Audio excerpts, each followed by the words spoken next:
Hey, what is going on guys? Jolts here, and today I'm going to be releasing my ultimate Aurelia game save. And now, I should have done this years ago, but better late than never, right?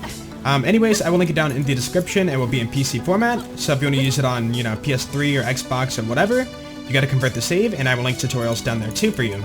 Anyways, let's get into the build.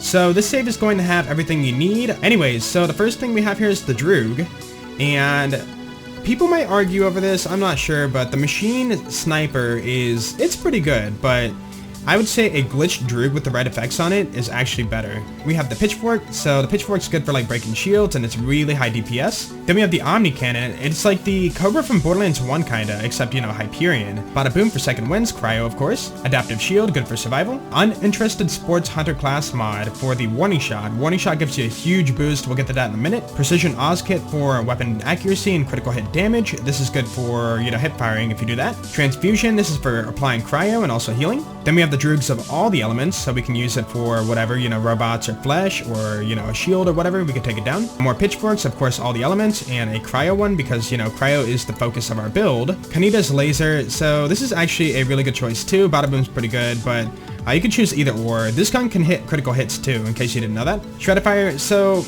we're not only doing sniper build. I mean, sniper is like our main focus, but not everybody wants to snipe, so we have options for other guns to use instead of using snipers. And Shredifire is a really good choice for an AR. Absolute Zero, this is good for cryo. The Magma, pretty much a volcano, pretty good weapon too. Long Nails, so I included only a cryo one because you don't really use it too often. You can bypass shields with it like the Trespasser and BL2, but for the most part, you don't really get the most DPS out of it compared to a glitch sniper or the pitchfork. The Fatale, now this gun isn't like the best, but it's something different and you can, hip fire it and have fun with it. The Cryo Gub, we had to include it. It's actually a really good weapon on Aurelia. You have a huge mag, and with the penalty from large caliber, which reduces your mag, you're still gonna have, even still, a huge mag. Logan's Gun, this is good for regenerating rockets if you have the sham on, and also if you want a Moonscaper jump. Skull Masher, so this is a really high DPS weapon, really good in the pre-sequel. You can easily get one-shots with it. Laserdiscer, pretty much, you need this for any build. And yeah, this gun is really good for second winds, and also if you want to use a T2R kind of build. The Rosie, now I don't really use it very often, but it has a bigger mag compared to the Absolute Zero, so it's your choice if you want to use that or that. Doesn't really matter. A low-level Droog, this is for stacking I Never Miss. So if you want to, pre-stack and like one-shot a boss, you can use this. Company Man, so this is a really good shotgun, and if you're not doing it like a sniper build, you can always put this on. Phrygia, really good for cryo, probably the best cryo weapon in the game. The Wombat, so if you shoot this gun and drop it before the bullets land, you actually do friendly fire damage. And with that in mind, you can actually kill Nell with it and farm Skull Mashers. The Probe, I don't use it, but I know people like it, so I included it. So this is for like healing. If you put that on and throw a, I don't know, snowball or something, you can heal with that. The Celestial Baroness, this is for the gun build. If you're not doing a sniper build, you can put that on, and then any other gun that's, not a sniper. You can use snipers too, it doesn't really matter, but it's for your gun build. Big Game Hunter, if you're going for those, cheesy one-shots and you want to stack I Never Miss, you put that on and boost your damage all the way up. Stormfront and Quasar, they're both included in like every build I do. They're really high damage grenades, area of effect, whatever you want to call it. Meganade, so it's a low level, so it doesn't kill you when you're using it in combat. It happens quite a bit. And it's basically a triple singularity, group enemies together and then, knock them out with whatever you want. The Snowball, now, it's not that great in vanilla, but if you have the patch on, it's really good. So I did include it because it's still a high damage grenade. The Eddy, I don't use it for my builds, but people like it for survival. Bomber Oz Kit, if you're doing like T2R chucks, you can put this on and boost your damage more. Acrobat, so if you're not doing Moonscaper jumping around the map, you can always put that on and then, slam and have movement speed. Really good. Strafing Run Oz Kit, this is for if you want to, burn through your ammo really fast and do really high DPS. Now, normally I don't really do this because I want to conserve my ammo, but if you're doing, I don't know, pre-stacking Critical Ascension or something, or wow, I Never Miss, sorry, they're very similar, then you can put that on. Clear Skies, so if you're fighting like RK5 or some kind of flying boss, the Bosun, you can put this on and get really high damage. The Bulwark, so if you're in an area where a lot of lasers are being spammed, you can put this on and survive. The Sham, of course, 94, it's iconic, everybody needs it. You can put that on and use the Logan's Gun to regen rockets if you want to. And the Shield of Ages for survival. I think I skipped over a couple weapons on accident. Yeah, sorry about that. So the Fast Talker is a really good high DPS weapon because of the insane fire rate. And also cryo. And then the Moonscaper, so I better show this off again if you haven't seen it. So if you put on the Moonscaper and a Logan's Gun, It could be anything with splash, you know, bada boom, or any launcher, whatever. If you jump and shoot the floor, if the pellets float, okay, right there, they did not float, so that's not gonna work. Let me try right here. So yeah, they're floating. If you jump off of them and shoot the Logan's gun, you can see you get a huge boost. And with that in mind, you can actually kind of fly around the map and get around really fast, which is really fun. Alright, let's go over to build. So here is my build for Aurelia. This is for, you know, sniper build or cryo build or any kind of gun build. It works for everything. The first skill, Markswoman, you have critical hit and aim speed. You can boost it with your comms too. Only the best, you have bullet speed and mag size for your snipers. Warning shot, so this is actually the huge bonus of pretty much all the builds. If you miss a sniper shot, which you do on purpose to activate it, then you get a huge increase in fire rate, accuracy, critical hit damage, and weapon swap speed. I would say this is one of Aurelia's most OP skills. Long range killer, so the further you are from the enemy, the more damage you get on a shot. Culling the herd, if you hit a critical hit, you have a damage bonus for a little bit. Silver lining, if you hit a critical hit, you add that bullet to your magazine instead of wasting it. I never miss, so with a sniper, you can hit a critical hit and get 2 stacks. If you hit a body shot, you get 1 stack. You build it up and you get bonus critical hit damage. But if you miss, you actually lose all your stacks. I don't put the points there unless I'm going for, you know, a one-shot or something like that. So if you want to put the points there, I usually take them out of Markswoman and put them over here. Magic Bullet. So this skill is really cool. If you hit a critical hit near the enemy when you're in fight for your life, you get a free second win, even if you don't kill them. It also creates a healing nova and gives you health regen. Wait for it. I feel like it's kind of a waste because you're pretty much shooting the floor 10 times to get max stacks and you're wasting ammo.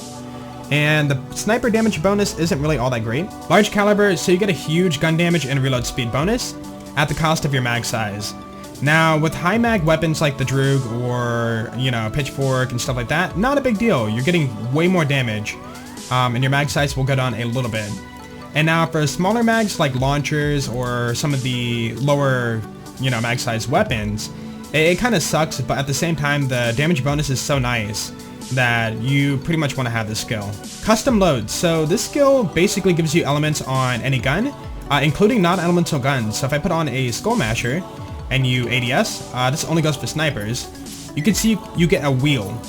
And you can choose what element you want to put on your sniper shot. For example, if I stop on explosive, now we're doing the Skull Masher's non-elemental damage, and on top of that, explosive damage. You're getting a extra bonus.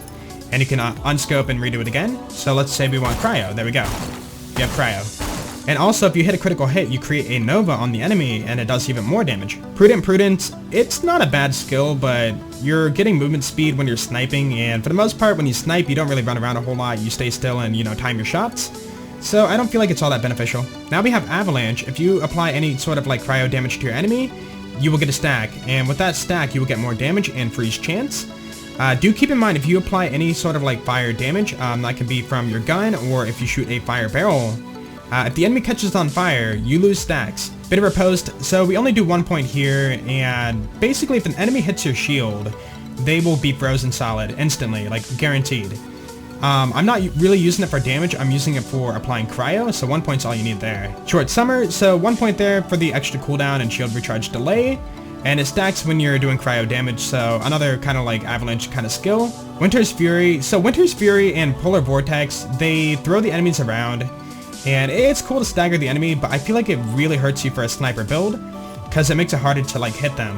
So I don't bother with those skills. Frigid Touch, so when you get a kill, you activate it, and when you apply cryo damage of any form, you get healing. Now we have Frostbite, and when the enemy is attacked by your shard, they get frostbitten, and they will take bonus cryo damage. Cold Advance, I don't really use it because I don't always go for critical hits, and it does increase your shard duration, but I feel like, you know, with short summer, your cooldowns are already going to be awesome. Whiteout, so when you're near an enemy and you have your shard active, they will do less damage to you. Winter's Veil, so when your shield is broken, you do a cryo nova. And I don't use it for damage, I use it for applying cryo, so I only put 1 point there. Wintertide, so any gun that's not cryo will actually be applying cryo damage. And if you're using a cryo weapon, you will actually apply even more damage. Duchess, so when you get a kill, you get bonus accuracy, and you can stack it up.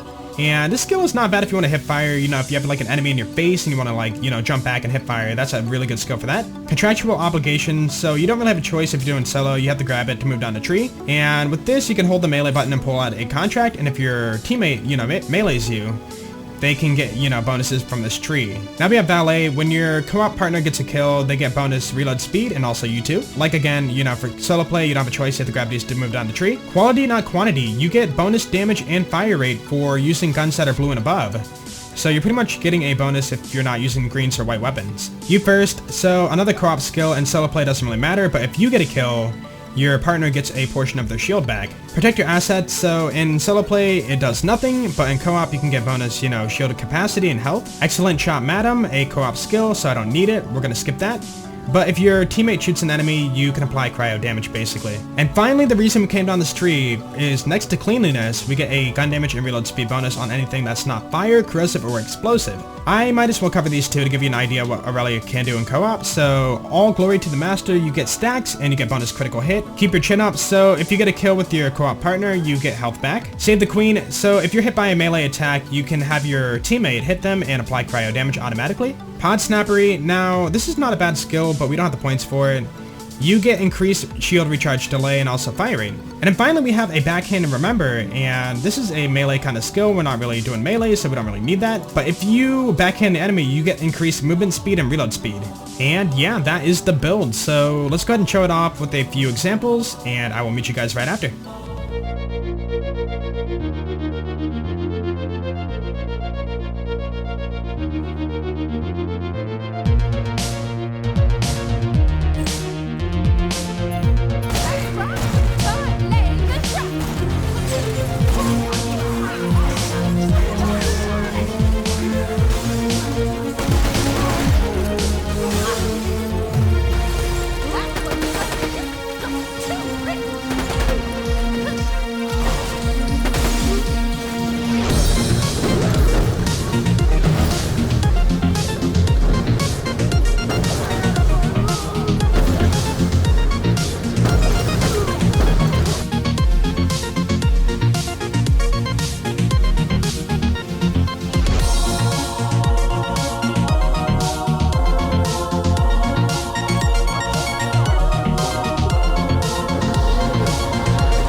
I hope you guys enjoyed the video, and of course, if you did, please be sure to leave a like, because that'd be epic, and I will catch you guys later.